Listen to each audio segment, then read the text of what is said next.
This is our 8th annual Special Weapons Tactics Team competition. And what it entails is we bring different SWAT teams from throughout the Southern California area, and we put them through a series of tests, and we evaluate those.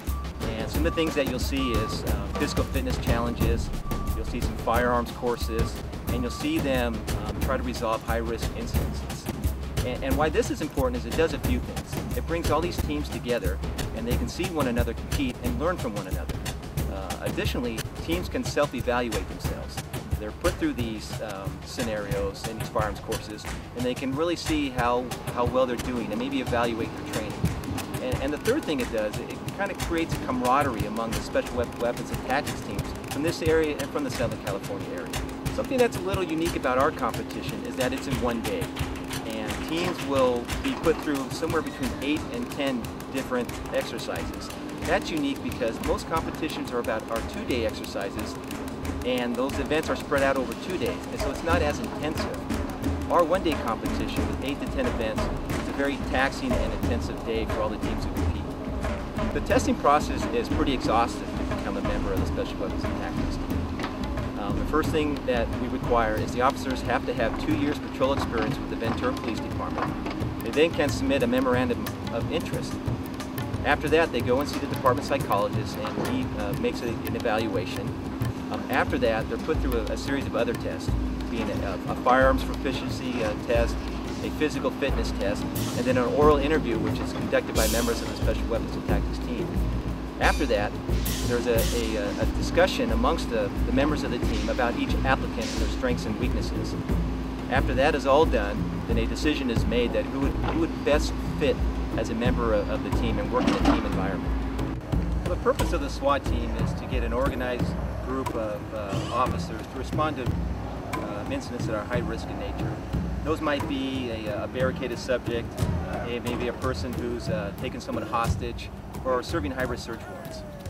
When people think of Special Weapons and Tactics team, the first thing they think about is maybe a group of officers that are dressed in dark clothing and are sneaking around with machine guns. Well, that's only part of it. The other part of the Special Weapons and Tactics team is the crisis negotiations team. And what really happens is the two teams work together to resolve high-risk incidents. Well, the crisis negotiations team is it's led by a sergeant, and he's assisted by a corporal and 3 other officers. And what they do is they learn special skills in communicating with people that are in stress. And what they essentially do is they try to resolve the incident without the tactics team having to take drastic measures. The crisis negotiations team is comprised of a team sergeant, a team corporal, and 3 officers. And what their purpose is to make contact with the person that we're dealing with a high-risk incident and try to resolve it through communications and those kind of techniques which they're very proficient in. The Special Weapons and Tactics team is divided into 2 teams, the Tactical Unit and the Crisis Negotiations team. The Tactical Unit has 16 members. There's 2 sergeants, 4 corporals, and 10 officers. And they work as 2 separate tactical teams, each team comprising of 8 officers. Well, there's a lot of different training that the SWAT team members participate in. Prior to becoming a member of the Special Weapons and Tactics team, they attend a basic Special Weapons and Tactics team school. Later, they'll attend an advanced training school. But we really train monthly, and we'll train 2 to 3 times a month, and it'll be on different tactics with special weapons. It'll be in firearms proficiency, physical fitness, and we do scenario training where we simulate a high-risk incident and how we would effectively resolve that. Ultimately, the purpose of the SWAT team is to save lives. And what I mean by that is safety to the community, safety to the officers participating in a high-risk incident, and safety to the suspect as well.